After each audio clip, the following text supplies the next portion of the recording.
2023-24 സീസണിലെ champions league final നടക്കാൻ ഇനി ഏതാനും മണിക്കൂറുകൾ മാത്രമേ ബാക്കിയുള്ളൂ. റയൽ മാഡ്രിഡും ഡോർമുണ്ടും തമ്മിൽ ഏറ്റുമുട്ടാൻ പോവുകയാണ്.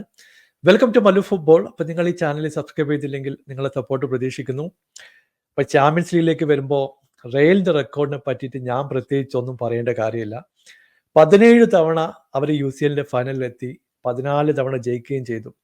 ആ ഒരു റെക്കോർഡുമായിട്ടാണ് റയൽ ഇറങ്ങാൻ പോകുന്നത്. കാർലോ അൻസലോട്ടി എന്ന് പറഞ്ഞ കോച്ചിനെ പറ്റിയിട്ട് നമുക്ക് എല്ലാവർക്കും അറിയാം. പല വിഷമഘട്ടങ്ങളിലും ടീമിനെ തിരിച്ചു കൊണ്ടുവന്ന് വിജയിപ്പിക്കാൻ അവർക്ക് കഴിഞ്ഞിട്ടുണ്ട്. ആ ടീമിന്റെ ഡിറ്റർമിനേഷൻ എന്ന് പറയുന്നത് ഒരു നെക്സ്റ്റ് ലെവൽ തന്നെയാണ്.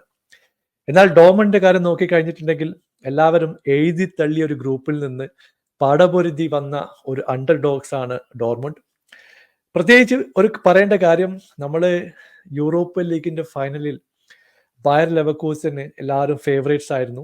അവരുടെ ഫോമും പെർഫോമൻസ് ഒക്കെ കണ്ടിട്ട് അവർ ഈസി ആയിട്ട് ജയിക്കുന്നൊക്കെ വിചാരിച്ചിരുന്ന പല ആൾക്കാരും ഉണ്ടായിരുന്നു. പക്ഷേ ഫൈനലിലേക്ക് വന്നപ്പോൾ ലുക്മാൻ എന്ന് പറയുന്ന ഒരു പ്ലെയറിന്റെ ഹാട്രിക് പെർഫോമൻസോടെ ബയർ ലെവർകൂസനെ മലർത്തി അടിച്ച അറ്റ്ലാന്റയെ നമ്മൾ കണ്ടിട്ടുണ്ട്.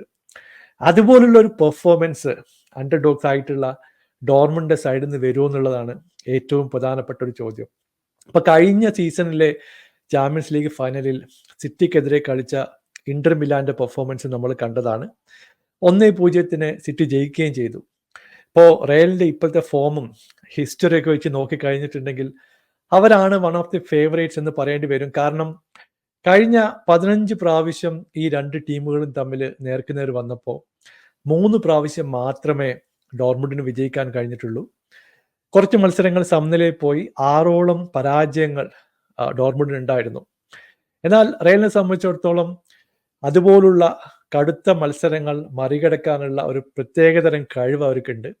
അത് പലപ്പോഴും അവർ തെളിയിച്ചുള്ളതാണ്.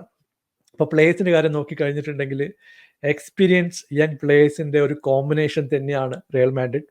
ഇപ്പൊ മോഡ്രിച്ചും ടോണി ക്രൂസും അടങ്ങുന്ന എക്സ്പീരിയൻസ് ആയിട്ടുള്ള മിഡ്ഫീൽഡേഴ്സും കുറച്ചുകൂടി കോമ്പാക്റ്റ് ആയിട്ടുള്ള ഡിഫൻസും ലെഫ്റ്റ് വിങ്ങിൽ ടെറർ ആയിട്ടുള്ള വിനീഷ്യസ് ജൂനിയറും ഒക്കെ റയലിനുണ്ട്. എന്നാൽ ഡോർമുണ്ടിനെ സംബന്ധിച്ചിടത്തോളം സാൻചോയുടെ പെർഫോമൻസ് വളരെ വളരെ സർപ്രൈസിങ് ആയിരുന്നു. ഇപ്പോൾ ഡോർമുണ്ടിലേക്ക് തിരിച്ചെത്തിയതിനു ശേഷം പുള്ളിയൊരു മികച്ച പെർഫോമൻസ് പല മത്സരത്തിലും കാഴ്ചവെച്ചിട്ടുണ്ട്. അപ്പോൾ കോച്ചിന്റെ കാര്യം നോക്കിയാലും നമുക്കറിയാം, എഡിൻ ടാർസിച്ച് നമ്മൾ എക്സ്പെക്ട് ചെയ്യുന്ന ഒരു ടീമിനെ ഇറക്കും. അവർ പലപ്പോഴും ഇതുപോലുള്ള മത്സരങ്ങളിൽ ശക്തമായിട്ട് തിരിച്ചു വരുന്ന ഒരു കേപ്പബിലിറ്റി ഉള്ള ടീം തന്നെയാണ്. എന്തായാലും ആദ്യത്തെ ഒരു 15-20 മിനിറ്റ്സ് രണ്ട് ടീമുകളെ സംബന്ധിച്ചിടത്തോളം വളരെ ക്രൂഷ്യൽ ആയിരിക്കും. എനിക്ക് തോന്നുന്നു അവരുടെ സ്ട്രാറ്റജി വെച്ച് നോക്കിക്കഴിഞ്ഞിട്ടുണ്ടെങ്കിൽ റയല് കളിയുടെ ആദ്യഘട്ടത്തിൽ തന്നെ വിംബ്ലിയിൽ നല്ലൊരു ലീഡ് എടുക്കാൻ വേണ്ടിയായിരിക്കും ശ്രമിക്കാൻ പോകുന്നത്. ലെഫ്റ്റ് വിങ്ങിലൂടെ അറ്റാക്ക് വരും, ഒന്നിനു പിറകെ ഒന്നായിട്ട് ചില ഓപ്പർച്യൂണിറ്റി ഒക്കെ ക്രിയേറ്റ് ചെയ്യപ്പെടാം. അത് പിടിച്ചു നിൽക്കാൻ ഡോർമുണ്ടിന് കഴിഞ്ഞിട്ടുണ്ടെങ്കിൽ ചെറിയൊരു വിൻഡോ അവർക്ക് കിട്ടും. നമുക്കറിയാം, ഫസ്റ്റ് ഹാഫ് ഒക്കെ 0-0 എന്ന നിലയിൽ മുമ്പോട്ട് പോയി കഴിഞ്ഞാൽ സെക്കൻഡ് ഹാഫിൽ പ്രഷർ മൗണ്ട് ചെയ്യും. ബയണിനെതിരെയുള്ള മത്സരത്തിൽ നമ്മൾ കണ്ടതാണ്. ചെറിയൊരു വ്യത്യാസത്തിൽ കാര്യങ്ങൾ മാറി മറിയാനുള്ള എല്ലാ സാധ്യതയുണ്ട്. എസ്പെഷ്യലി ഫൈനൽ പോലുള്ള സിറ്റുവേഷനിൽ പ്രഷർ വലിയൊരു ഘടകം തന്നെയാണ്. അപ്പോൾ എനിക്ക് തോന്നുന്നു ഡോർമുണ്ട് കുറച്ചുകൂടി കോമ്പാക്റ്റ് ആയിട്ട് കണ്ടെയ്ൻ ചെയ്ത് കളിക്കുന്നതാണ് നെക്സ്റ്റ് മത്സരത്തിൽ എനിക്ക് തോന്നിയിട്ടുള്ളത്.